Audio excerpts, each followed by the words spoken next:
So a lot of people ask me whether or not an exercise ball can be helpful to sit at their desk and help ease any back pain or tension. Well, if you're wondering if a regular chair, regular office chair, or an exercise ball like I'm sitting on right now is the best fit for you, then keep watching this video. We're going to talk about whether or not you should be sitting on an exercise ball at work. So when we think of the spine, you want to pay attention to a couple different things when you're looking at the ergonomics of your chair and your office setup. Now, sitting on a ball can be a little less compressive on the spine. And as you can see, I have different vertebrae here. My lower back is made up of 5 lumbar vertebrae, and in between those levels are the discs. And those discs can be very compressed. Your joints can be compressed and you can start getting some back pain if you're not used to this and if your office chair isn't right for you or you're sitting too long. Now, there's many factors that come into play with how to set up your desk. And I have another video if you want to go back to after this called How to Sit at Your Desk Without Hurting. And I go step by step through those ergonomics. But I'm going to talk about a little bit of that today because it has to do with how to sit properly on the exercise ball and see if it's right for you. Now, because those 5 lumbar vertebrae and going down into your pelvis or your tailbone and sacrum there, you really want to make sure that is the most important piece of how you're setting yourself up. Now, as you can see, I have an exercise ball here. This is a 55 centimeter exercise ball, and some people find that they need a little bit bigger one. You want to make sure that you're set up properly at your desk. One of the biggest things is sometimes people are on one that's doesn't have enough air in it. It's a little too short for them or even a little too tall. So how do you know?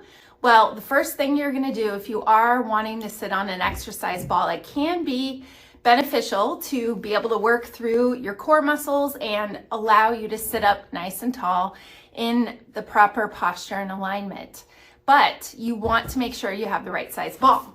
So if you're sitting here and you see my hips in alignment with my knees, then it looks like I'm in a good position here because I'm at a 90-degree angle. I could even be up a little bit higher because you want your hips a little higher than your knees. And therefore your back is going to be in a better position. It's going to set up your pelvis for proper alignment. So that is the first thing I would look at is the size of the ball and see if it's going to be set up properly to help your pelvis stay in that nice aligned position so your back doesn't have to curve either way too much. You're going to be right in a neutral alignment. Also, you want to notice where you're at in front of your desk.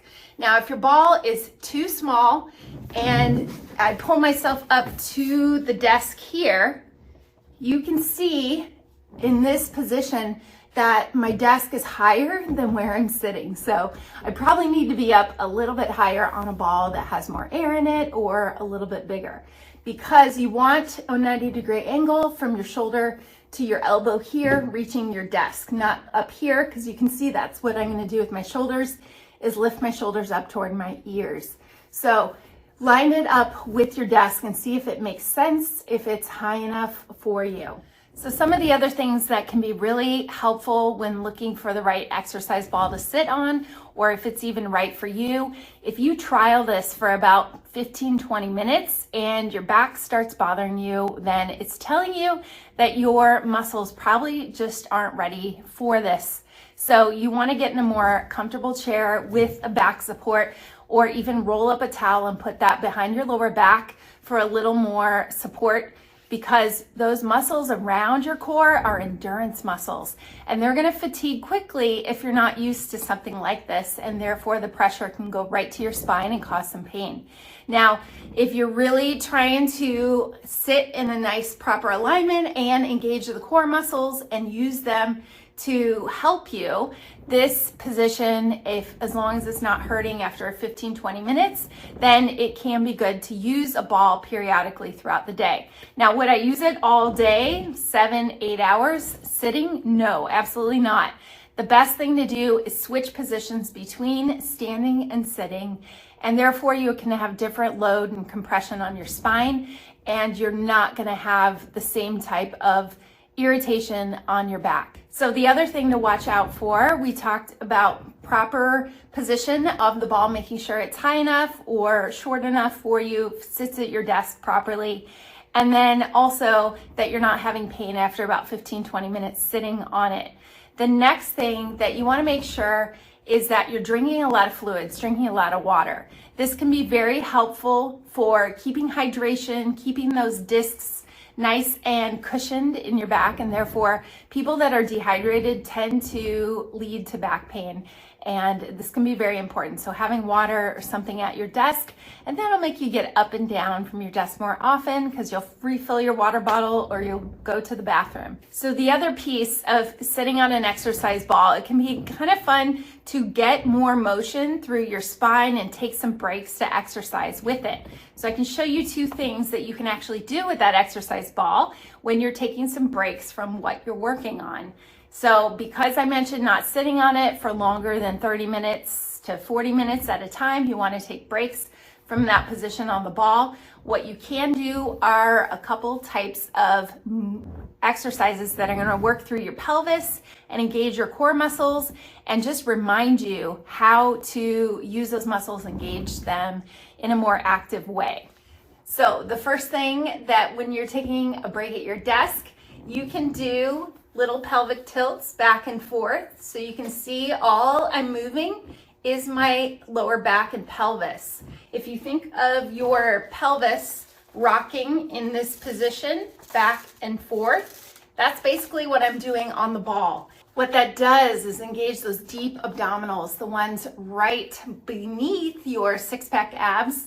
So it's your transverse abdominis. And if you're rocking back and forth like a little pelvic tilt on the ball, you want to think of pulling in and up your navel toward your spine. Now, do you want to do this all day long? Absolutely not. But it's a way to just remember how to activate those deep core muscles that help support your back like a corset. So you can work in your therapeutic exercises throughout the day if you are sitting on a ball periodically. So that's the first one I do, is about 10 times, just rocking your pelvis back and forth. All I'm doing is trying to move the ball forward between my legs and then backward. And I'm pulling in and up those muscles right under my navel through there with some breathing. So I'm going to exhale as I pull forward, inhale as I rock it back. And then you can imagine a clock. So from 12 o'clock to 6 o'clock, we're going to move in different parts of the clock, and therefore it's going to get some movement through the lower back and through the pelvis. So if I go to 12 o'clock and then I go to 3 o'clock, 6 o'clock, 9 o'clock, and then back to 12 o'clock, you can do a little pelvic clock. We call this a pelvic clock exercise. Or in Pilates, we're trying to get that movement and really engage those deep muscles and connect with them, get your brain to connect with them. So those are two things that you can do to actually work your abdominals and your core muscles through your back, through your pelvic floor, your diaphragm with your breathing, all of that together while you're actually sitting on the ball. So maybe take a couple, 2 to 3 breaks a day and work on those exercises. Like I mentioned, you don't want to be sitting on the ball all day long. Do about 30 minutes at a time would be safer, and find the right height for you. So if you haven't thought about sitting on an exercise ball, some people do enjoy it, and it can also just take that load and compression off your spine rather than sitting in a harder chair where it doesn't have as much give and as much movement.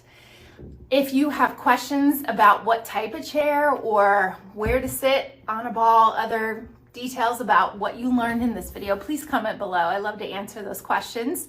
And if you haven't subscribed and you want to learn more about how to ease your back pain and more videos like this, then hit that subscribe button. Love teaching through these things, and I hope that was helpful. So have a wonderful day.